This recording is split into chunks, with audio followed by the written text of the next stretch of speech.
আসসালামু আলাইকুম, আমি শায়লা আছি আপনাদের সাথে। Welcome to Shaila blog and cook. আর দেখতেই পাচ্ছেন এখন গ্রামের মানুষ অনেক ব্যস্ত, কারণ গ্রামে সরিষা, তারপরে আরও অন্যান্য কিছু আলু, এগুলো সমস্ত কিছু চলে এসেছে।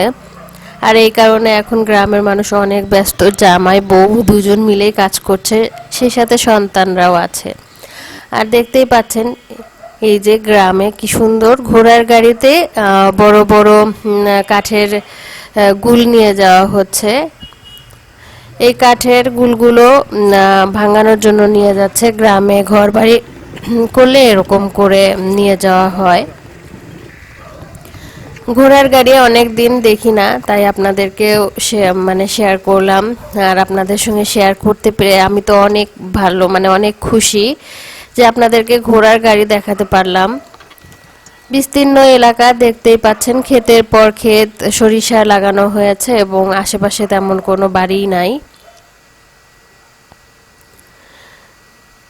তো এর মধ্যে আমরা গ্রামের বাড়িতে চলে গিয়েছি। আর গ্রামের বাড়িতে যে কাঁচা কলা গাছ আছে যে আমাদের, সেই কাঁচা কলা গাছ থেকেই এখন কাঁচকলা পাড়া হবে। আর পেড়ে আমরা এটা দিয়ে রান্না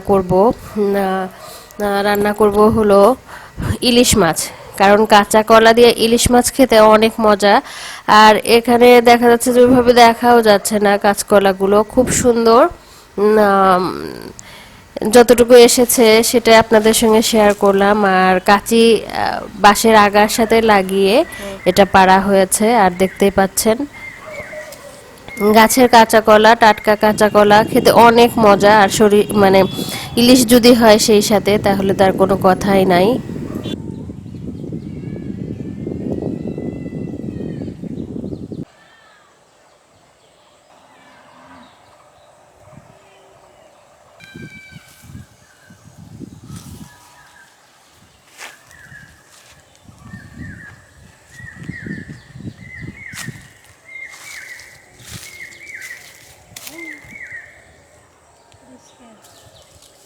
আমরা কাঁচকলা পেড়ে নিয়ে গেলাম। আর এখানে একটা গমের ক্ষেত আছে, সেই সাথে ঘাসের ক্ষেত আছে, আর সেই সাথে পালং শাকের ক্ষেত আছে।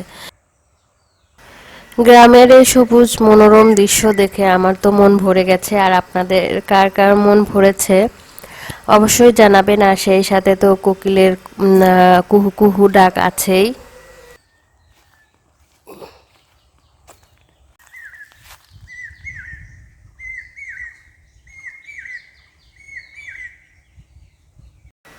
কোকিলের ডাক শুনতে পেয়ে মনে হচ্ছে যে বসন্ত চলে এসেছে। আর সেই সাথে শিমুল গাছের ফুল অনেক সুন্দর। যখন শিমুল গাছের ফুল ফুটবে তখন আমি আপনাদের সঙ্গে শেয়ার করব। আর কলাগুলো পেড়ে নিয়ে এসে এখন পানি দিয়ে ধুয়ে নেওয়া হচ্ছে, কারণ গাছে অনেক ময়লা বা পোকামাকড় এগুলো থাকতে পারে, সেই কারণে ধুয়ে নেওয়া হচ্ছে। আর আমাদের দাদি বাড়ির পানিতে তো অনেক আয়রন, দেখা যাচ্ছে যে আয়রন মুক্তর জন্য ফিল্টার ব্যবহার করা হয়। আর ফিল্টারের পানি ছাড়া মানে অন্য অন্য টিউবওয়েলের পানি দিয়ে রান্না করলে অনেক কালো হয়। আর আগে যখন আমরা যেতাম তখন তো আমরা খেতেই পারতাম না পানি, তো ফিল্টার করার পরে খেতে পারি এরকম। তো মাছও বের করে নেওয়া হয়েছে, আর সেই সাথে কাঁচা কলা, সবকিছু মিলিয়ে আজকের খাবার তো অনেক ভালো হবে। আর আছে টমেটো, কাঁচামরিচ, আর সেই সাথে আমরা পেঁয়াজও তুলে এনেছি ক্ষেত থেকে।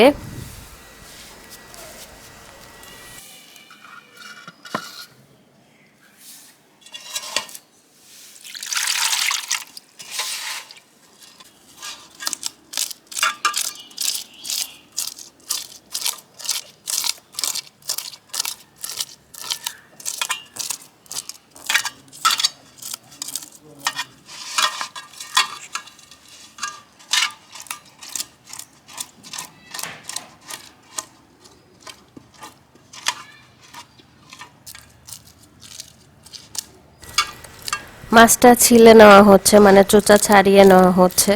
আর আজকে রান্নাটা করবে মমতা আপা। মমতা আপা অনেক সুন্দর রান্না করতে পারে। তো ফুপুও নাই, ফুপু আলু উঠাতে গিয়েছে। আর সেই সাথে ফুপাও চলে গিয়েছে। আজকে আমি দাদি বাড়িতে একাই গিয়েছি, আপনার ভাইয়া যায় নাই, তো তাহরিনও যায় নাই, শুধু আমি একাই গিয়েছি আজকে।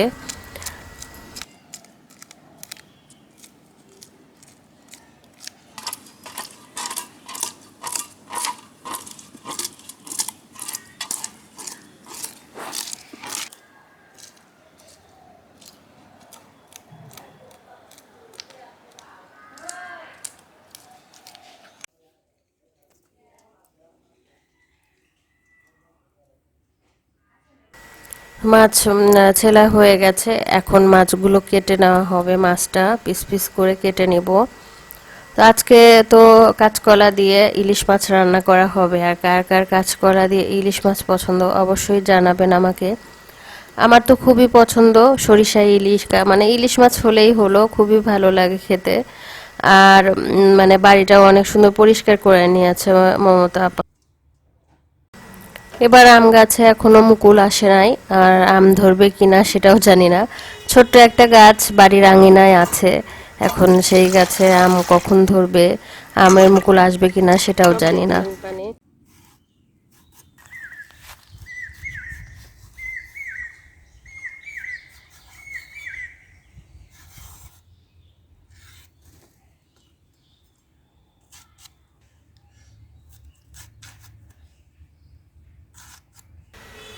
কলার চোচা খুব সুন্দর করে ছিলে তারপরে এটা মাঝখান দিয়ে মানে 4 ভাগ করে নেওয়া হচ্ছে কাঁচকলাটা। আর এই কাঁচকলার চোচাও কিন্তু ফেলে দেওয়া যাবে না, এটা দিয়ে অনেক সুন্দর রেসিপি করা যায়, ভর্তা করা যায়, তারপরে মানে অনেক কিছু করা যায়। তো আজকে আমাদের সময় নাই, আর এর জন্য আমরা ফেলে দিচ্ছি। বাসায় যখন কাঁচকলা সিদ্ধ করে রান্না করা হয়, ভর্তা করা হয়, তখন এটা দিয়ে আমি ভর্তা করি, অনেক ভালো লাগে। আর সেই সাথে আমাদের ক্ষেতের পেঁয়াজ, অল্প একটু জায়গায় পেঁয়াজ লাগানো হয়েছিল, তেমন একটা বেশি ভালোই হয় নাই। আর হলো মানে এখন যারা দেখাশোনা করছে তারাও নিবে, মানে সবকিছু মিলিয়ে ভালোই হয় নাই। এখন যেটুকু হয়েছে ওটুকু ফুপুই নিয়ে নিবে। তো যাই হোক, আর হলো আমরা যখন গ্রামের বাড়িতে যাব টুকটাক এটা দিয়ে রান্না করা হবে এই যা। আর খেতে থেকে ধনিয়া তুলে নিয়ে আসা হয়েছে, মানে ধনিয়া পাতা, সেই সাথে রসুন ছিলে নেওয়া হয়েছে, আর জিরা নিয়ে নেওয়া হলো, সেই সাথে এখন নিয়ে নেওয়া হবে রসুন আর একটু পেঁয়াজ, এই তিনটা মিলিয়ে পিষে নেওয়া হবে। তো অনেকেই বলে যে ইলিশ মাছের মধ্যে কেন জিরা, আসলে ইলিশ মাছের মধ্যে অনেক কিছুই খাওয়া যায়, আবার অনেক কিছু খাওয়াও যায় না। আপনারা যারা পছন্দ করবেন না তারা আর খাবেন না।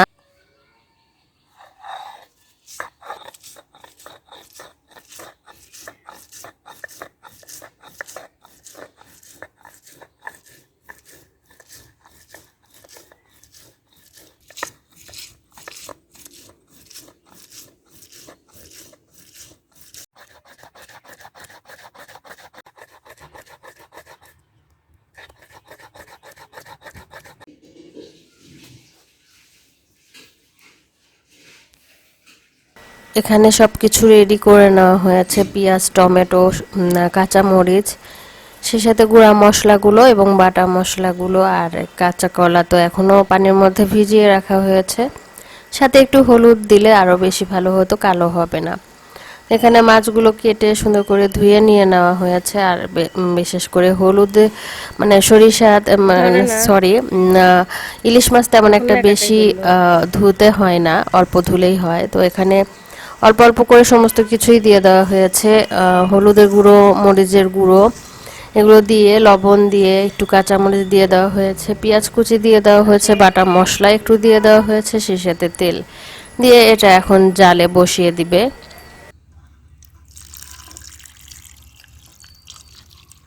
ওখানে পানি দিয়ে দিবে।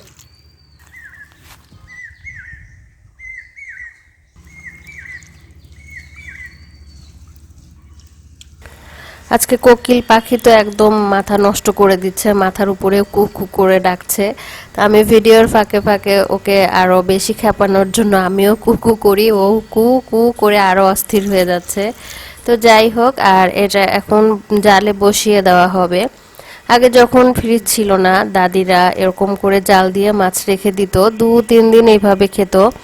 আর এরকম জাল দিয়ে মাছও কিন্তু খাওয়া যায়, অনেক মজা লাগে। আপনারা যারা জাল দেওয়া মাছ এখনো খান নাই অবশ্যই খাবেন, খুবই ভালো লাগে।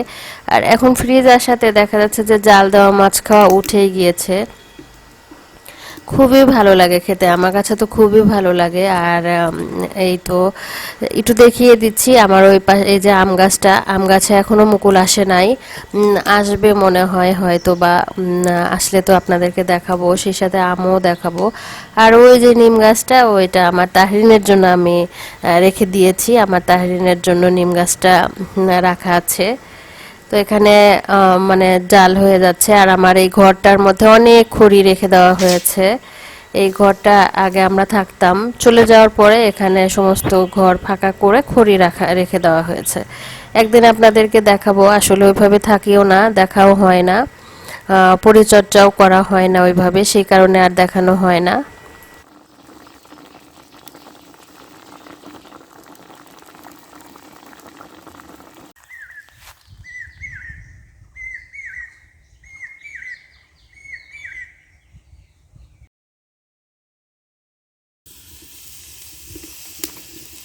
আমি তেল দিয়ে দেবো।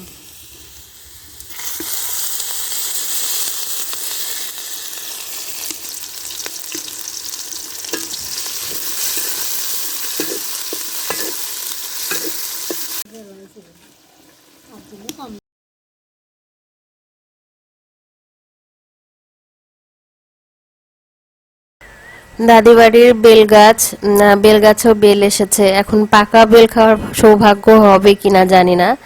তো এর মধ্যে মশলাগুলো সুন্দর করে ভেজে পেঁয়াজ মরিচের সঙ্গে ভেজে কষিয়ে নেওয়া হয়েছে। হলুদের গুঁড়ো, মরিচের গুঁড়ো, একটু ধনিয়ার গুঁড়ো দিয়ে দেওয়া হয়েছে, সেই সাথে লবণ আর জিরা বাটা, রসুন এবং পেঁয়াজ যে একসঙ্গে বেটে নেওয়া হয়েছিল সেটাও দিয়ে সুন্দর করে কষিয়ে নেওয়া হয়েছে। এখন কাঁচকলা দিয়ে দেওয়া হবে। যেহেতু মাছটা আমরা সিদ্ধ করে নিয়েছি, কাঁচা কলা দিয়ে তারপরে সুন্দর করে এরকম করে কষিয়ে নেওয়া হচ্ছে। যেহেতু গাছের, এই কারণে তেমন একটা বেশি সময় লাগবে না। আর হালকা আবার একটু পানি দিয়ে সিদ্ধ করে নেওয়া হয়েছে। আর ইলিশ মাছ তো আমার সিদ্ধই আছে, দেখতেই পাচ্ছেন। অনেক সুন্দর কালার এসেছে, আর সেই সাথে সবকিছু মিলিয়ে অনেক সুন্দর একটা ঘ্রাণও বের হয়েছে, যেটা আমি পাচ্ছি, আপনারা হয়তো বা পাচ্ছেন না। ইলিশ মাছের অনেক সুন্দর একটা ফ্লেভার আছে, সেটা এসে একদম মৌ মৌ করছে। আর আশেপাশে তো বিড়াল ম্যাও ম্যাও করছে। তো এর মধ্যে মাছ ঢেলে দেওয়া হয়েছে। ঢালার পরে সুন্দর কমে যাওয়ার পরে তারপরে এখানে একটু ধনিয়া পাতা দিয়ে দিয়েছি। আপনারা যারা ধনিয়া পাতা পছন্দ করবেন না তারা অবশ্যই এখানে স্কিপ করে যাবেন ধনিয়া পাতাটা। আর যারা পছন্দ করেন তারা দিবেন। তো অনেকেই বলে যে মানে রান্নাই জানে না, ইলিশ মাছে জিরা, ইলিশ মাছে ধনিয়া পাতা এগুলো দিতে হয় না। আসলে যে যেমন করে খেতে অভ্যস্ত সে তেমন করেই রান্না করবে। এর মধ্যে আমাদের খাওয়া দাওয়া শেষ।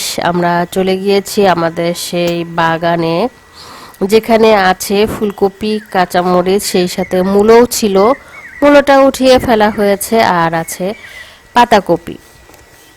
আজকে আমরা মানে কি, আমি বাসায় পাতাকপিটা নিয়ে যাব আর একটা ফুলকপিও নিব। শিলা